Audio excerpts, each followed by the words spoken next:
This is Monkey World in Dorset, the largest ape and monkey rescue centre on the planet. Today on Monkey Life.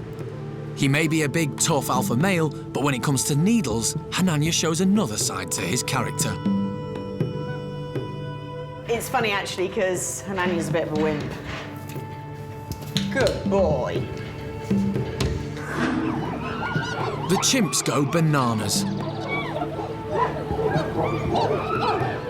And Alison and Jeremy are in Hertfordshire to rehome two small monkeys. Caesar. These people are aware that they're no longer able to care for them as best they'd like. They end up with us.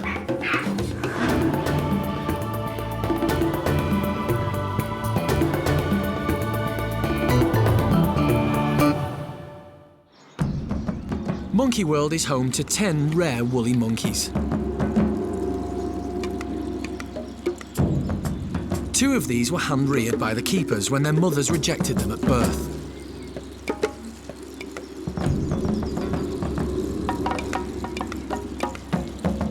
Four-month-old Paulo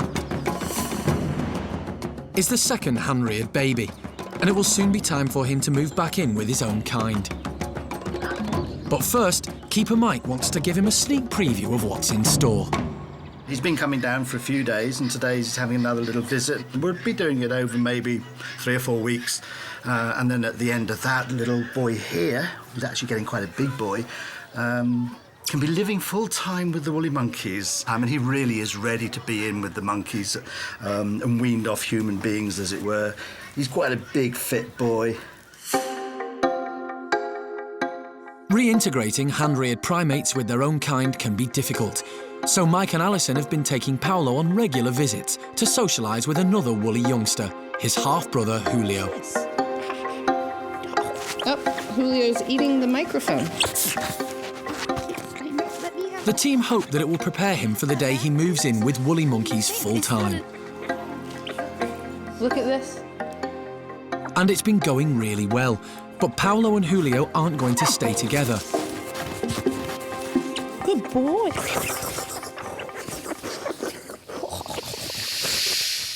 In the wild, woolly monkeys live in large social groups, and to avoid inbreeding, the males move between families. So, to replicate this natural behaviour, the team are moving Paulo to the park's other woolly monkey troop. And the initial signs look good, as high-ranking female, Yarima, and her baby, Inca, seem at ease with Paulo. All quite happy to see him. They could just come over, have a quick hello and wander off again, so there's no big deal. And they're all used to little babies. They've all had youngsters around them. And as Yurima's got her own little baby there, it should be lovely to see him growing up with Yurima's little ones. It's still early days, but the future looks promising for Paulo and his new woolly monkey family. Coming up, Paddy's chimps go banana fishing.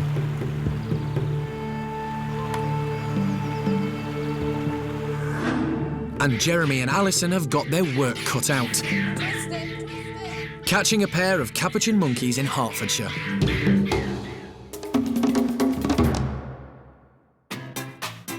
Over at Paddy's chimp troop, they're being served up one of their favourite treats, frozen bananas. As expected, Keeper Andy gets a noisy reception.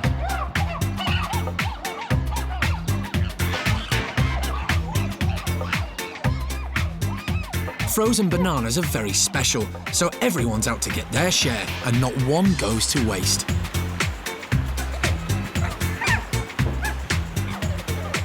Not even if they've landed in the pond. But high-ranking Cindy isn't going to get herself all wet. She's got a much better idea.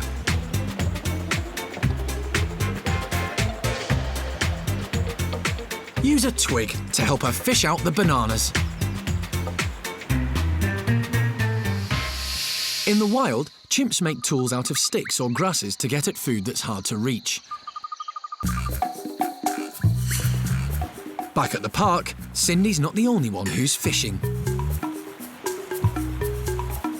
16-year-old Kay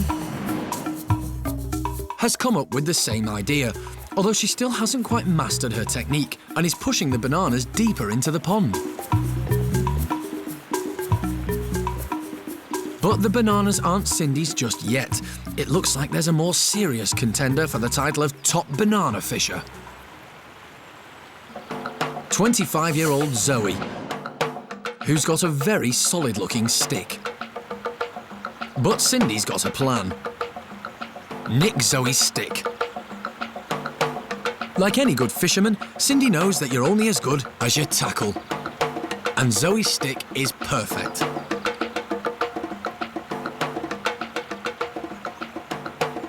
And so is the banana.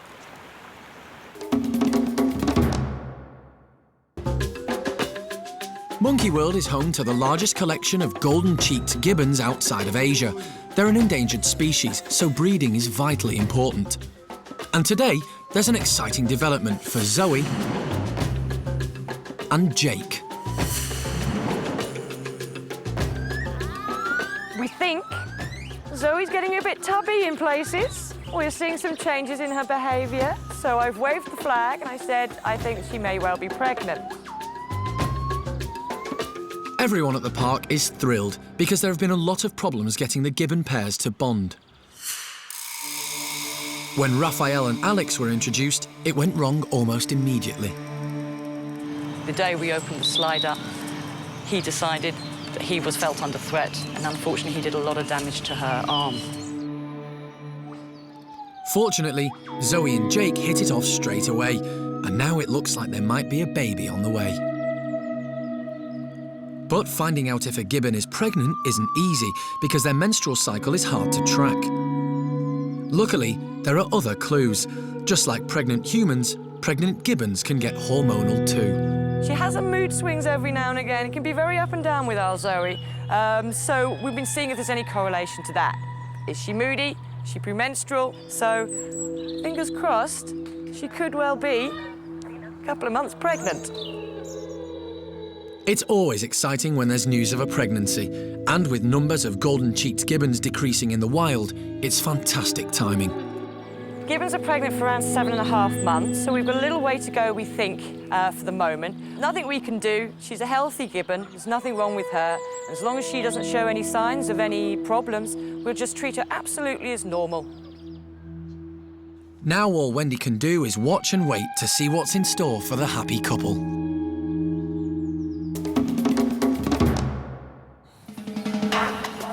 Last week, Monkey World rescued 88 capuchins from a laboratory in Chile, boosting population numbers at the park from 4 to 92. But, as if that isn't enough, Animal Director Jeremy has travelled with Alison to Hertfordshire on a mission to rehome 2 more. Okay. Their current owners are getting too old to care for them. It's quite nice. Over the last 14 years, the park has rescued and rehomed a staggering 30 small monkeys from the British pet trade. Often from terrible conditions. Every year we get numerous requests to rehome capuchin monkeys, usually because people have bought them not realizing sort of what duty of care they have, and then find that the animals either become sick, unwell, aggressive, so we end up finding, individuals like TJ in cold wooden sheds, or Gizmo also in a cold, damp wooden shed who's, eaten away half of his tail, or Sinbad who's in a pet shop that's a hellhole and a bomb site. I don't believe that primates make good pets. They're wild animals. It's a huge amount of money to provide the proper facilities, to have heated indoor areas, large natural outdoor areas. Yeah, of course. But for once, they're pleasantly surprised. So they had full run of this outside area, yes. Summer and winter? Summer and winter, yeah. Great. Sadly, pet owners often underestimate their monkeys' needs, leading to cases of neglect and cruelty. But this isn't the case here. This situation is perfect. They're in a social group. The facilities are good. The people care about them. They get wonderful food and have been receiving vet care from the local zoo. So it's not been too bad a scenario here, but nonetheless, these people are aware that they're no longer able to care for them as best they'd like because they've gotten old and the monkeys are long-lived. They end up with us. Jeremy's got the job of capturing 2 well-looked-after, healthy, happy capuchins, and they just don't want to meet Jeremy's big net. First up is Caesar.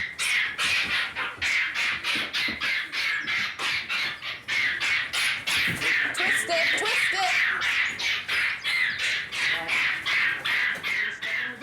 it. It may all sound a bit traumatic, but this is the least stressful way to catch him. 9 out of 10 times you're better off just quickly going and grabbing rather than trying to dart, muck about and stuff. It's often far more stressful than just quickly wham-bam.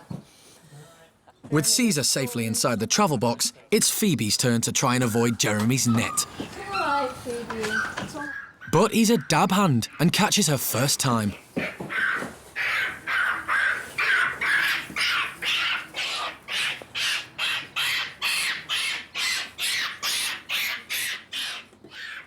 With the hard work over, Alison's already making plans for when they arrive back in Dorset. This is going to have to be a really actually quite swift, quick visit because Jeremy and I want to get the monkeys in the car, get them back down to the park, and hopefully get the female Phoebe straight in with now our 67 females at the house straight away because it'll be early enough in the day. I think we'll have to hold off and wait until doing his introductions until tomorrow. Moving to Monkey World will be a major adjustment for 19-year-old Phoebe and Caesar because they've never lived with other capuchins. And over the next few days, they will have 92 new housemates to get to know.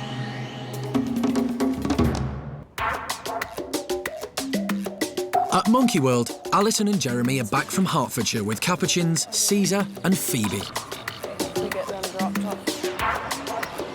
After their 3-hour journey, the team are keen to get both of the new recruits indoors as quickly as possible. Caesar will be put in an enclosure by himself, next to the 22 bachelors from Chile.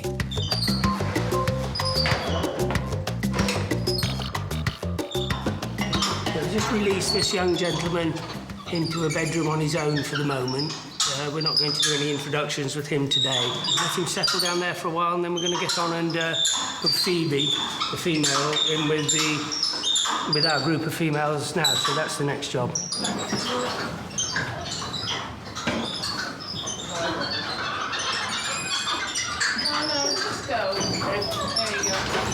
We've just let Phoebe, the new capuchin, in with what's now 67 females in this house. So obviously she's a little bit upset because this is the first time out of the cage that she's lived in all of her life. We just need to decide when's the best time to open it up and put her in amongst everybody else now. So probably give her a few minutes and then open it up.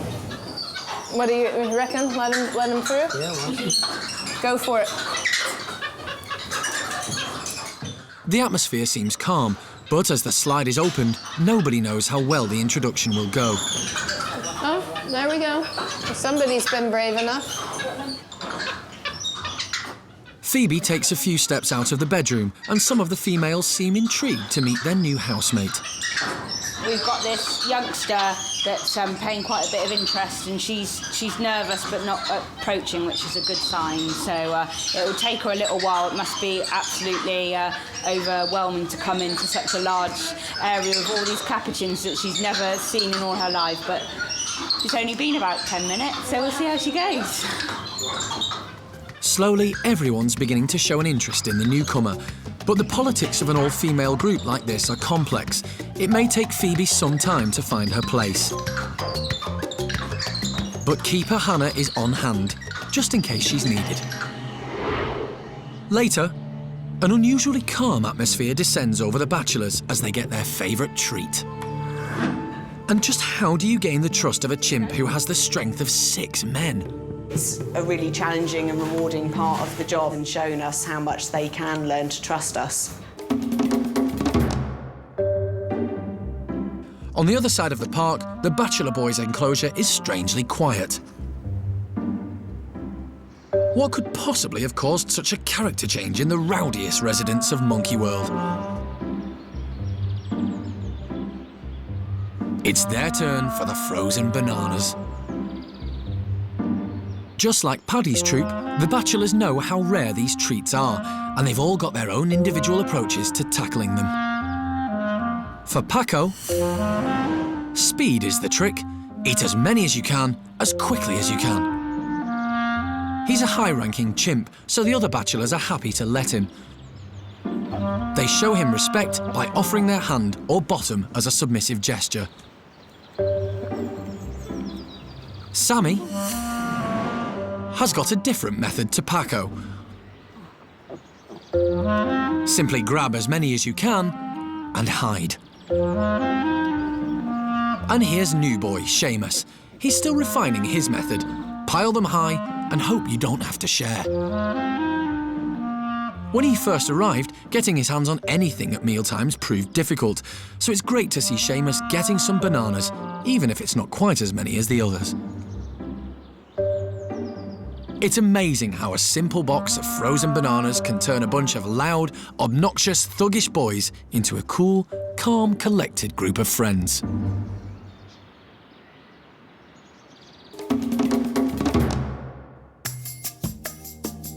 Over at Hananya's chimp troop, head keeper Cara and Kate are taking part in a monkey world first for the chimps. They are training them to accept injections from the keepers. Medicating any primates can be demanding and dangerous.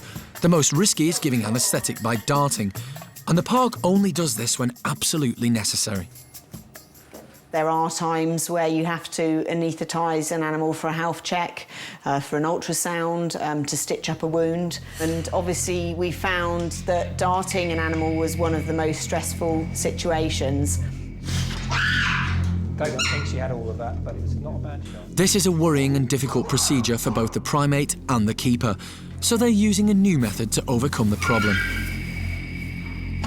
And so we wanted to find a way that would allow us to inject the chimpanzees in a more cooperative way, where they were happy and they knew what was happening and it was on their terms and at their pace.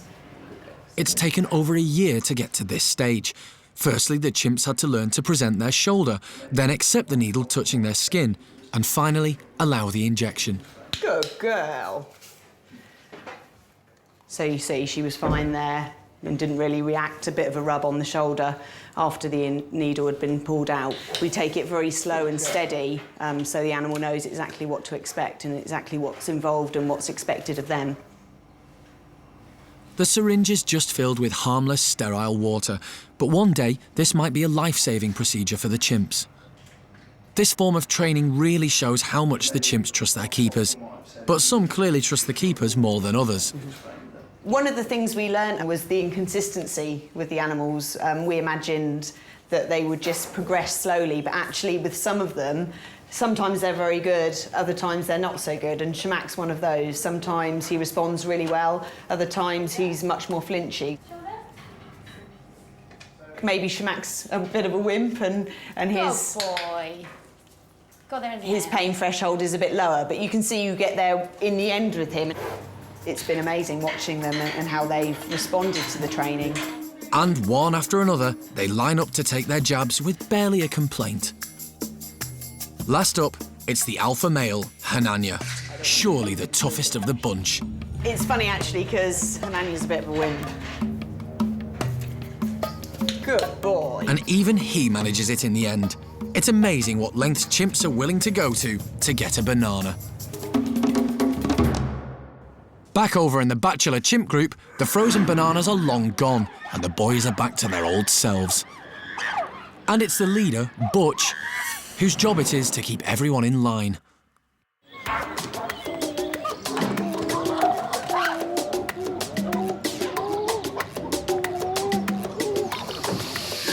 In the wild, it's the role of the alpha male to keep the other members of his troop in order, and the position of alpha male is never an easy one. There are always others who are interested in the job, and recently, 17-year-old Paco has been challenging Butch's position. But Butch is no fool. He knows how to keep order. One of his tricks is to make friends with some of the biggest chimps in the troop. When he needs a job doing, they're always ready to step in and make sure it's done properly. But it's Butch's unpredictability and impressive shows of strength that really help him maintain his leadership.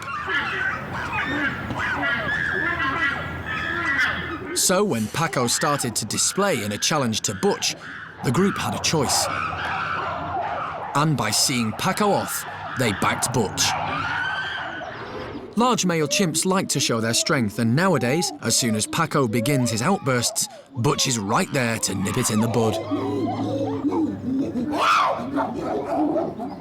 And when he's not around, the whole group step in. It's in a male chimp's nature to display, but Paco's calming down. He doesn't seem as bothered about challenging for leadership anymore. He's learnt that you don't have to be the boss to get your fair share at mealtimes, if you're one of the biggest. And as there are no females to get excited about, Paco may have realised there's not that much worth shouting about after all.